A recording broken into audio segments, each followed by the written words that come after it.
ರಮೇಶ್ ಮಗ, ನೀನಿಷ್ಟು ಕಷ್ಟಪಡೋದನ್ನು ನೋಡಿ ನನಗೆ ನೋವಾಗ್ತದೆ.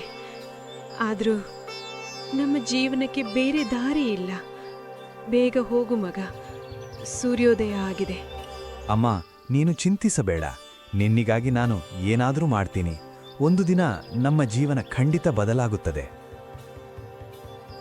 ರಮೇಶ್ ತನ್ನ ಹಳೆಯ ಕೊಡಲಿ ಹಿಡಿದು ಕಾಡಿನ ಕಡೆ ನಡೆಯುತ್ತಿದ್ದ.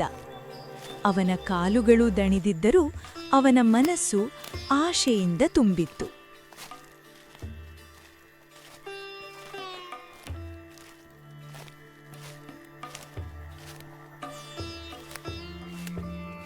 ಏ ರಮೇಶ್, ನೀನು ಇನ್ನೂ ಈ ಕೆಲಸವೇ ಮಾಡ್ತೀಯಾ? ನಿನ್ನ ಜೀವನ ಹೀಗೆ ಸಾಗುತ್ತಾ ಇರೋದೇ? ಸೇಠ್ಜಿ, ದೇವರು ಕೊಟ್ಟಿರೋದ್ರಲ್ಲಿ ಬದುಕ್ತಿದ್ದೀನಿ. ಆದರೂ ಪರಿಶ್ರಮ ಮಾಡ್ತಾ ಇದ್ದೀನಿ. ಸರಿ ಕೇಳು, ನನಗೆ ನನ್ನ ಗೋಶಾಲೆಗೆ ಮರ ಬೇಕು.